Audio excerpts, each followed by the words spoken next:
Então, gente, voltamos aqui para falar dos erros recorrentes na revisão de texto acadêmico. Antes da gente começar, prometi mostrar para vocês os livros da Dade Squarize. Ela é redatora e revisora do Correio Brasiliense. Ela é um amor, gente. Ela responde e-mail com dúvidas de gramática. Nossa, é uma fofa. Então, tem esse livro aqui. São 3 livros que eu tenho dela. Dicas da Dade, esse aqui, né?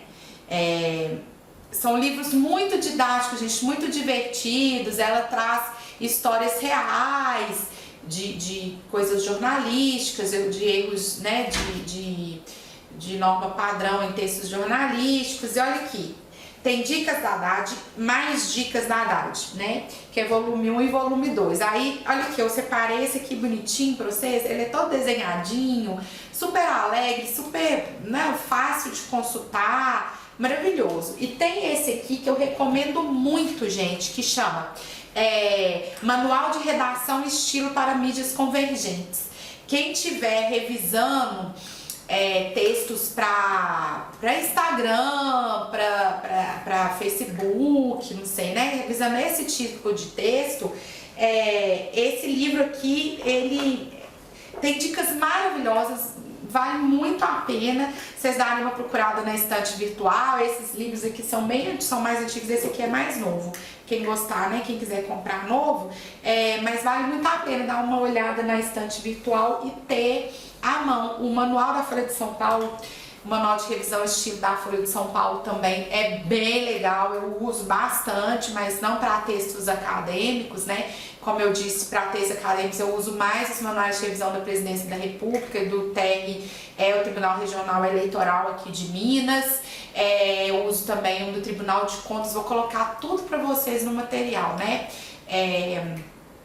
Para vocês também se habituarem, vocês vão ver que são muito mais fáceis, assim, de serem consultadas, né? Da gente consultar, é bem legal. Então vamos retomar. Gente, a próxima coisa que tem aparecido muito, isso tem aparecido demais, que eu chamo de novo futuro, é o novo futuro. Por quê? No português, na gramática normativa, a gente vai encontrar 2 tipos de futuro. Um futuro simples, que é um verbo principal sozinho no futuro, eu farei, ou um verbo auxiliar conjugado no presente, mais o verbo principal no infinitivo, vou fazer. Então, esses 2 tempos são os 2 tempos futuros que estão na gramática normativa. Aí, de acordo com os sociolinguistas, né, que estão aí pesquisando a norma culta e pesquisando os motivos das mudanças, eles têm uma tese de que o falante achou, em situações monitoradas de fala, ele achou muito coloquial falar que vai fazer alguma coisa. Ao mesmo tempo, ele achou pedante falar que ele fará alguma coisa. Então, ele criou o novo futuro, que é o verbo auxiliar ir no futuro e o verbo no infinitivo, o verbo principal. Ele criou irei fazer. Aí o interessante é que isso está crescendo muito, o uso está crescendo, o Jornal Nacional, você já tem esse uso, você nos repórteres de rua, e uma vez eu pesquisando sobre esse tempo verbal novo aí que a gente criou, eu descobri, gente, vocês não vão acreditar, que na gramática do Napoleão Mendes de Almeida, uma gramática super formal, é a mais formal das formais, ela traz muito latim, ela é uma gramática, assim, para quem gosta mesmo daquela questão da última flor do laço inculta e bela, é a gramática do Napoleão. Ela traz esse futuro, vocês acreditam? E aí o seguinte, ela é a única, tá? É a única que traz. Eu tenho todas as gramáticas, que eu tenho muitas gramáticas aqui em casa, assim, sempre fico procurando. Eu fiquei louca na hora que eu vi isso. Então, realmente, assim, ele registrou isso aí há muitos anos. Mas é a única que tem. E esse uso está muito popularizado em norma culta. E eu corto, gente, na hora que eu tô revisando. Eu corto. Mas assim, vocês não precisam cortar, pois ela tá na gramática do Napoleão Mendes de Almeida, mas só tá na dele. Então você tem várias gramáticas, se você quiser cortar, você tem várias gramáticas a seu favor, né? Então, antes eu falava, não, gente, tem que cortar, isso tá errado. Depois que eu achei na dele, eu falei, ai meu Deus, agora tem um que tem, então assim, se quiser deixar, né? Eu acho estranho, eu não me acostumei, sabe? Eu me acostumei mais quando ele é no imperfeito, assim, eu iria fazer isso, né? Porque também na gramática eu ia fazer isso.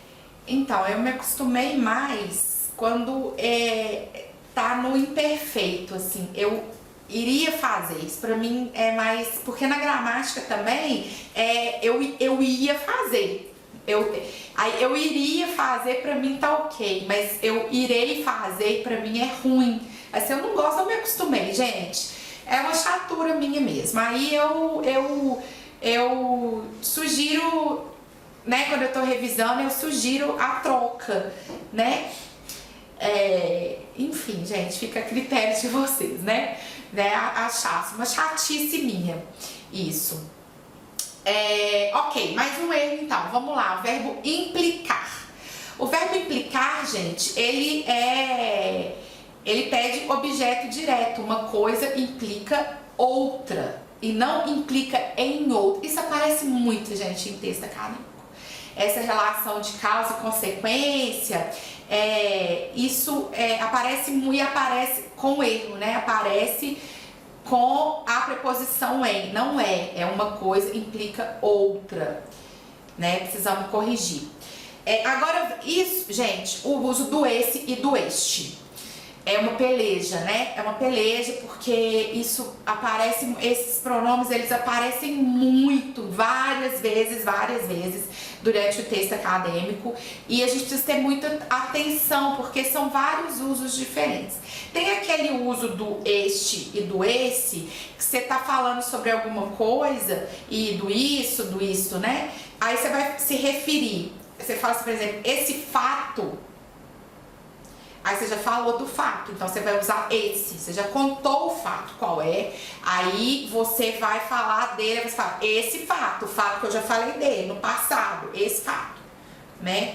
Agora, você ainda vai falar do fato, aí você fala este fato, o de que, não sei o que, aí você ainda vai falar dele no texto, né? O esse é para um referente que já passou. O esse é pro referente que já passou no texto. O este é pro referente que ainda vai aparecer. Ele é catafórico, né? Que fala. Você ainda vai fazer. O referente dele tá lá na frente. Depois dele é o isto, o este, né? O isso, o esse, você já falou, né? Agora tem aquele outro uso que é do este, que tá pertinho, né, que você tem dois elementos e você quer se referir ao que está mais perto de você no discurso, aí você usa o este.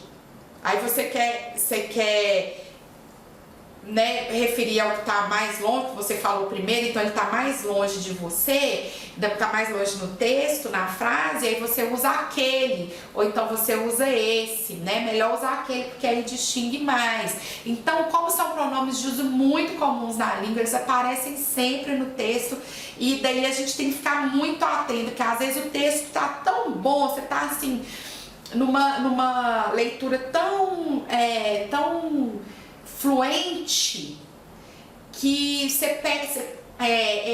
passa a desperceber que aquele tanto de esse, de este, de esse, de isso, de aquilo, passa despercebido, né?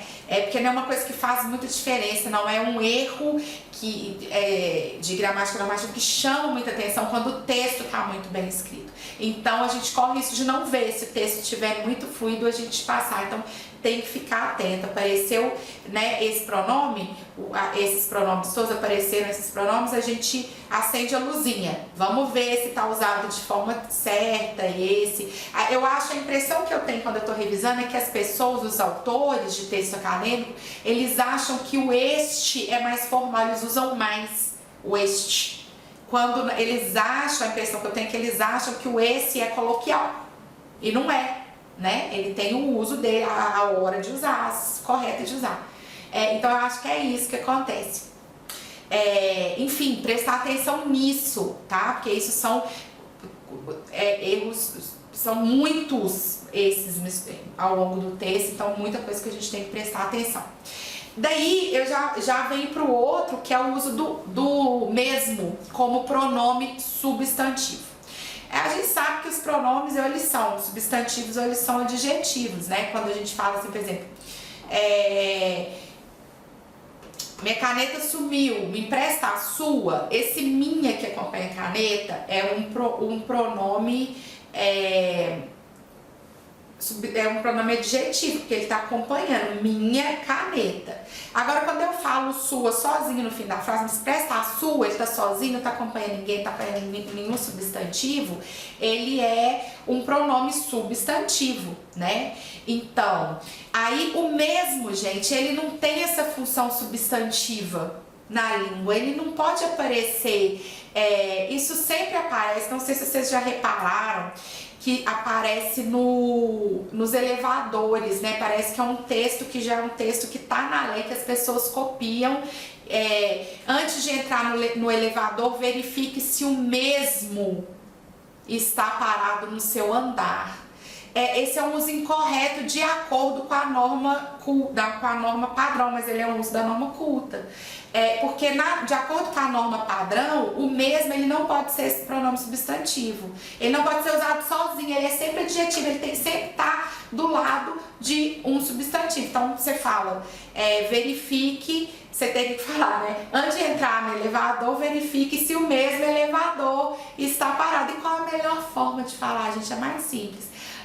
Antes de entrar no elevador, verifique se ele está parado no seu andar. Não é melhor? Agora, eu acho que eles já arrumaram essa lei que no elevador aqui do meu prédio já tá com ele, sabe? Já não tá escrito mesmo, mas não. Acho que alguém se incomodou aí e mudaram. Então, esse uso do mesmo com pronome substantivo aparece muito em retomadas. A pessoa não quer repetir a palavra, não quer repetir o número da lei, não quer repetir um termo, usa o mesmo, a mesma. Isso carrega o texto, na minha opinião, né? Assim, a gente tem que alterar, tem que fazer alteração de um jeito que fique mais leve, né? Mais interessante o texto. A gente tem que mudar isso. Mas é culto, isso aparece muito na norma culta. A gente vai ter que mudar essa retomada com o pronome mesmo. E aí a gente vê se cabe ele, se cabe, né? A gente vê o que cabe lá para ele ficar o texto ficar mais leve. Na minha opinião, de revisora e de leitora, o texto com o uso do mesmo, ele carrega o texto fica pesado, fica um pouco truncado, sabe? Enfim, de todo jeito, isso a gente não tem muita opção, não é igual o uso do futuro que apareceu lá no Napoleão aí de Almeida, que a gente tem alguém falando, pode usar, não tem problema não, isso aí todo mundo fala, não use, é ruim, então a gente tem que cortar, né?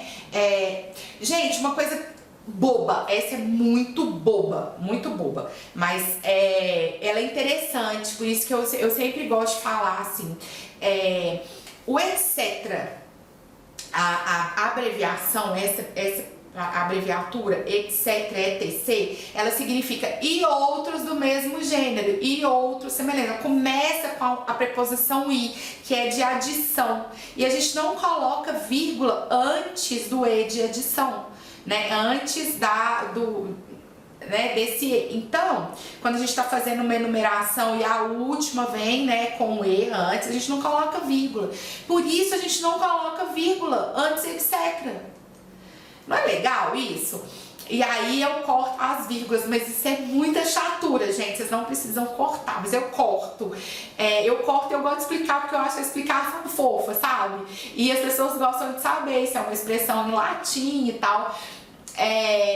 Mas assim, a gente vê textos cultíssimos, cultíssimos assim, textos, não é cultíssimo, gente, é texto super escrito na norma padrão por pessoas assim, amantes da norma padrão e que colocam a vírgula antes do etc. Se você quiser deixar a vírgula antes do etc, não tem problema, né? Mas saiba que o E está embutido ali e que você vai estar colocando uma vírgula desnecessária. Tá? Eu acho que não é um erro mais, porque essa palavra essa abreviatura já se popularizou, as pessoas não sabem que ela vem do latim, ela já virou uma abreviatura nossa, então, ok, deixar, mas eu tiro porque essa é de chatice mesmo. Ô, gente, agora eu queria falar pra vocês também, essa é da Haddad, sabe? Que eu aprendi com ela e que eu gostei muito, porque ela fala pra gente não usar o qual e a qual. Que pra gente usar sempre que, né, a lei que prevê a pena, em vez de a lei a qual prevê, ela fala, não, a gente não usa isso é ruim, isso pesa o texto, isso carrega o texto. Aí ela fala assim, olha, usar a qual é só se tiver uma preposição de mais de 2 sílabas antes, aí você fala assim, a lei sobre a qual o Senado discutiu. Eu dou muito exemplo jurídico, né, gente? Mas é porque, assim, eu sempre revisei textos jurídicos e essas são as frases que vêm na minha cabeça, porque eu faço roteiro, coloco outras frases, estudo, decoro e eu esqueço. E essas, elas estão sempre assim, né? Elas vêm mais fácil, tanto o texto que eu já revisei, assim, né? Esse é mais meu dia a dia. Então, se não fizer, assim, vocês podem me perguntar, manda e-mail, coloca no comentário e tudo, se vocês quiserem outros exemplos, mas vai estar tudo no material também pra vocês pensarem com calma, assim, depois, pra vocês estudarem, e aí também vocês podem ver o curso de novo e tal. Mas então, voltando, o qual não usem, não é para usar, é para cortar, porque ele carrega o texto, ele deixa o texto truncado.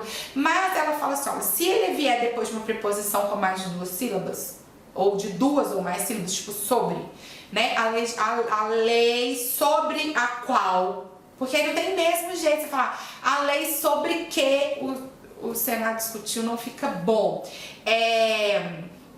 E ela fala depois de sob e depois de sem. Sob a qual e sem a qual. Sem a qual, a lei sem a qual seria impossível termos chegado até aqui.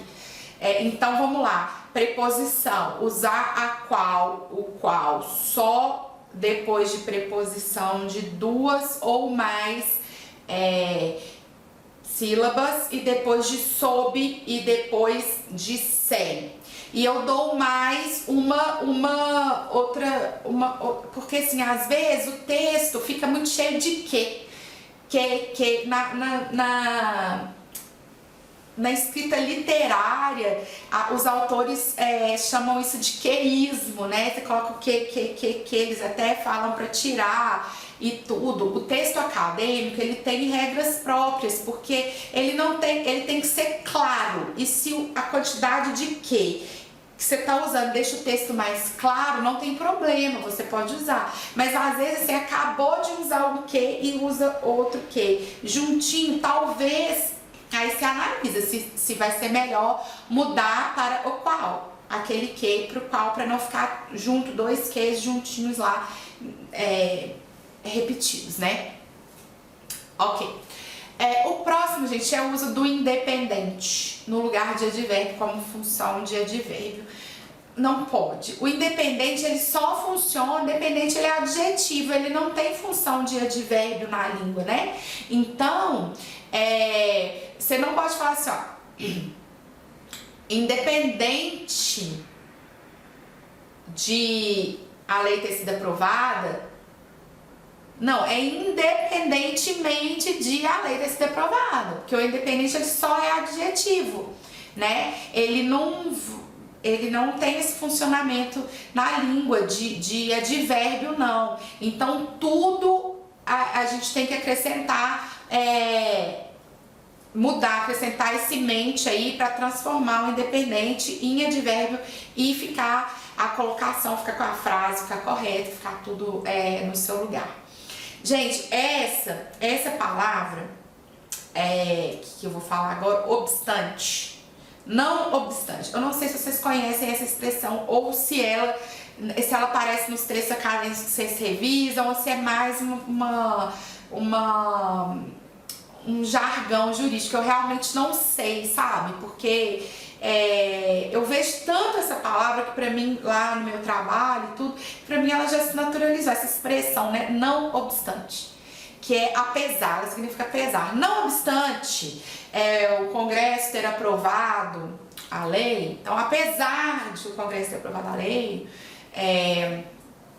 o que as pessoas fizeram? Elas criaram uma palavra. Em vez de não obstante, em vez de escrever a expressão não obstante, elas criaram uma palavra inobstante, que não existe. Existe porque eles criaram, né? E a partir do momento, eu acho tão engraçado quando as pessoas falam, essa palavra não existe, essa expressão não existe. Gente, existe! Eu tô criando, eu criei, eu usei, as pessoas entenderam que inobstante, porque o i é um prefixo de negação, isso é um processo de formação de palavras altamente produtivo na língua portuguesa. Obstante, inobstante, não obstante, ok, todo mundo entendeu. Então assim, existe. Mas o Volpe, ele tá resistente de colocar essa palavra, então se ela aparecer, gente, tem que cortar, inobstante, vocês vão cortar e trocar por não obstante. Gente, a outra coisa agora, essa eu adoro falar, eu adoro. Uso de adjetivo no texto acadêmico. E assim, uso de adjetivo, por exemplo, assim, vocês escreveram, em uma brilhante decisão. Eu fico até com a cara boa, né, gente, que eu gosto tanto de falar disso. É porque, olha só que interessante, se você falar, por exemplo, em uma brilhante decisão, o Supremo, não sei o que, ou em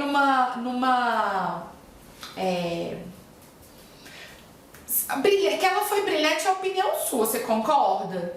Não tem assim uma medição científica para falar se uma decisão foi brilhante ou se ela não foi brilhante. Então você deve evitar, porque ela é sua opinião e a sua opinião ela não é bem-vinda no texto científico, porque o texto científico é ciência, a gente não quer opinião. Ok, mas aqui tem jeitos da gente fazer isso, por exemplo. Tem adjetivos ou tem advérbios que confirmam, que a gente chama o leitor, isso é muito usado em artigos de opinião. Você fala assim, claramente, numa decisão, claramente, claramente, ela já não é tão óbvia, não é tão gritante, que é brilhante, que você tá dando sua opinião, ela é mais discreta. Talvez você possa deixar, você tem que avaliar quando você tá revisando, sabe? Aí eu tava lendo Folha de São Paulo, aí tava escrito lá, gente, o texto jornalístico, ele traz ele é pouco adjetivo, assim, praticamente você não acha adjetivos, né, no texto. Aí hoje saiu uma manchete assim que Portugal autoriza voos extraordinários, não sei o que, era voos extraordinários. Aí eu fiquei pensando, gente, voos extraordinários, quer dizer, o extraordinário é um adjetivo, mas significa voos extras, né, voos não programados. Aí tava na manchete, um adjetivo na manchete, voos extraordinários, que são voos extras, não tem problema nenhum usar. Só que assim, se fosse voos extraordinários, no sentido de voos super legais, voos espetaculares, aí já não podia, porque não cabe no texto de jornalismo. Então assim, parece que a gente tem uma gradação, né, de adjetivos. Tem os adjetivos que são quase substantivos e tem os adjetivos que são os aqueles de nossa, que mostram nossa empolgação com alguma coisa, ou mostram a revolta com alguma coisa. Os adjetivos não discretos, eles não podem aparecer no texto acadêmico, né? Eles comprometem a cientificidade da sua produção acadêmica. Então, isso é uma coisa subjetiva, né, do revisor, é um trabalho de muita atenção que o revisor tem que ter naquele momento de refletir, esse cabe, porque assim, se aquele couber, também não vai trocar, né? Você vai trocar um que for ruim, um que tiver fora do lugar, um que é muito sua opinião, é uma decisão brilhante, uma decisão extraordinária, um experimento fantástico, aí você tem que cortar, porque aí realmente não cabe. Mas e se for assim, um experimento claramente bem sucedido? Né? Não sei, pode ter alguém que tem opinião que não acha, mas se você está buscando ali que as pessoas concordem com você, se você está buscando a aprovação do seu leitor, você pode usar, né,